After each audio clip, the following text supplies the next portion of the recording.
Now, breaking news in the last hour. Essex Council has indeed lost its bid for a High Court injunction, all to block asylum seekers from being housed in the Bell Hotel in Epping. Right, well, let's speak to our Jubilee's Home and Security Editor, Mark White, who is here to tell us more. Mark. Well, there will be a lot of angry and disillusioned people in Epping, there is no doubt.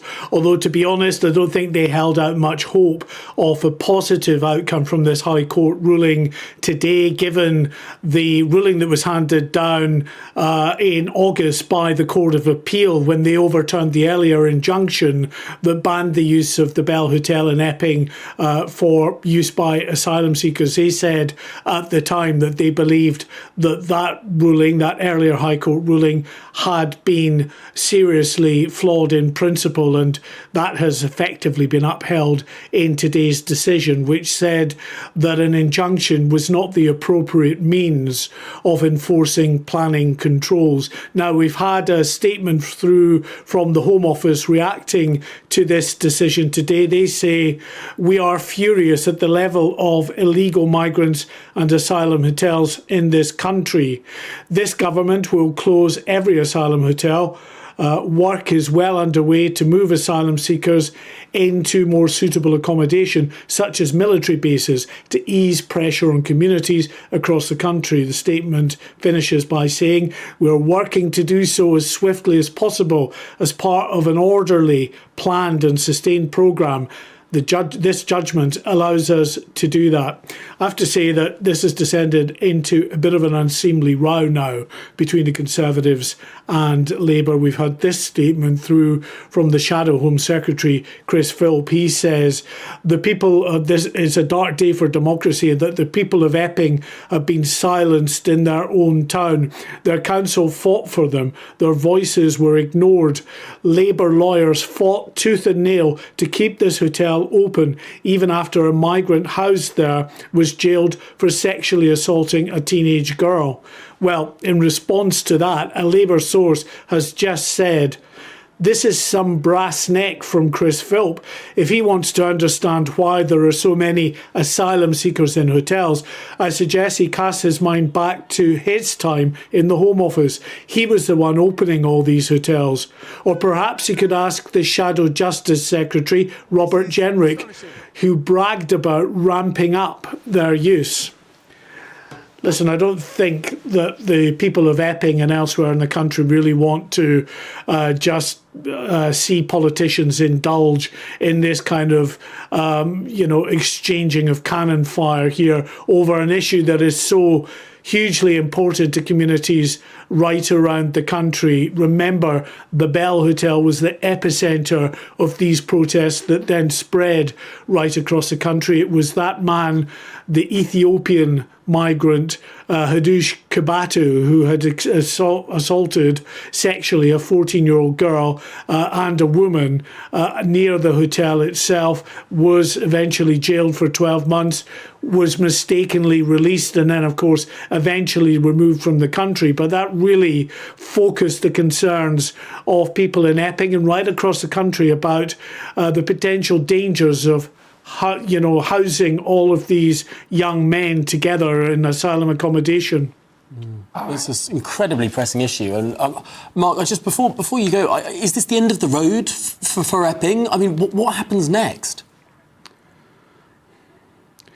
Well, this was a High Court decision. They could go, Epping Forest District Council, back to the Court of Appeal again. But given the Court of Appeal's judgment on the original temporary injunction, I'm not sure they will see that as a potential move. It's possible they could go to the Supreme Court, but look, if they do that, they're spending many, many thousands of pounds that, as a local authority, they just don't have. They may decide that it's not worth it, given the way in which this decision that was handed down here seems to be very decisive in the wording from this High Court judge, Mr. Justice Mould.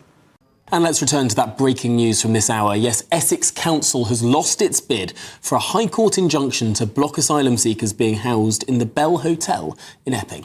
Well, joining us now is Branch Secretary of Reform UK, Epping Forest, Karen McIvor. Karen, this is very, very disappointing because I personally thought you might win this one. Yeah, it really is. First of all, thank you for having me on. It is so shocking. I mean, my heart goes out to the family as always. You know, the wonderful people of Epping, the wonderful community in Epping. We have been peacefully protesting since July, and you know, it's just banging your head against a brick wall. It's why the government they had an opportunity here to show that they're listening to their people and that they're in touch. Instead, you know, they're not supporting us. They don't care about us. That's how it feels.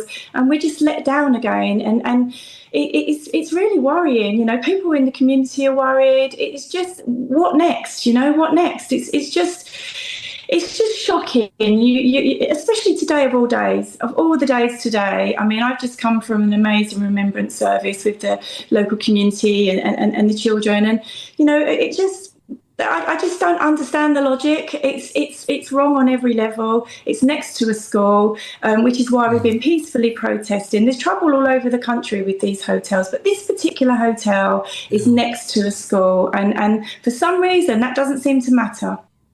I think everyone can empathise with the struggle, frankly, that so many people in Epping have been, and it's been cross-party as well. I mean, it seems that there is not a single person, not a single local resident who actually says that this is the best place to put refugees, even if you believe that refugees should be housed on the public purse. And yet the government throughout this case has said, look, they do want to close the hotel. They want to close all of the hotels, but they want to do it in an ordered way rather than with sporadic legal judgments. What do you say to their claim?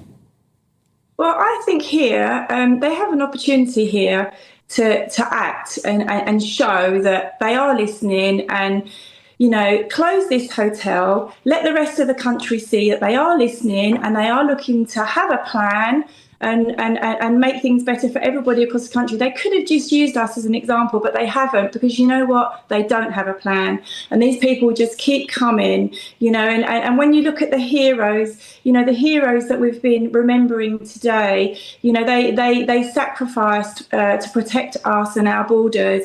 And right now our borders are in chaos, and it's scary. It's scary for everybody throughout the country, and particularly, you know, I'm on today to talk about Epping. Because we have been like a beacon for the rest of the country. We've only conducted ourselves with pure dignity, and we've been peacefully protesting week in, week out. And it's just wrong that doesn't matter. It's wrong. Karen, what now though? If this is, you know, you've lost the ruling, what are you guys going to do now? Well, I'm not an organiser, but I fully support the organisers with their next move. I stand side by side with them, and whatever they do, I will be with them. But let me tell you, they will continue to protest. The protest won't stop. We have to have that hotel closed. I'm not a lawyer. I don't understand the legal side of it, but I imagine there'll be other opportunities to maybe try to further appeal. As I say, I'm not a lawyer. We'd have to have a lawyer on to confirm things like that. But we won't give up. We will continue to protest until that hotel is closed. It is wrong. It is next to a secondary school. And you know, God forbid anything else happens. God forbid. You know, the government have got enough stuff on you know, problems on their hands with this hotel alone. God forbid any other horrible things may happen. You know, it's just... I'm so concerned. Karen, on that point, I've got to ask you, where would you lay the blame if something else happens? If, God forbid, there's another sexual assault, if there's another attack emanating from this hotel, would that be put at the foot of the Prime Minister? 100%, the government, 100%. The only way this mess is going to get sorted out is to have a change of government. They're not listening. They're not sharing any plan. They're not reassuring the people of the country. They're just taking these people in every single day. We don't know who they are. The undocumented males that are in that hotel could be anybody, and that is our fear. I've been on telly many times now talking about this. Women afraid to walk their dogs. We live in Epping Forest. It's a beautiful nature reserve. Ladies are afraid to ride their horses.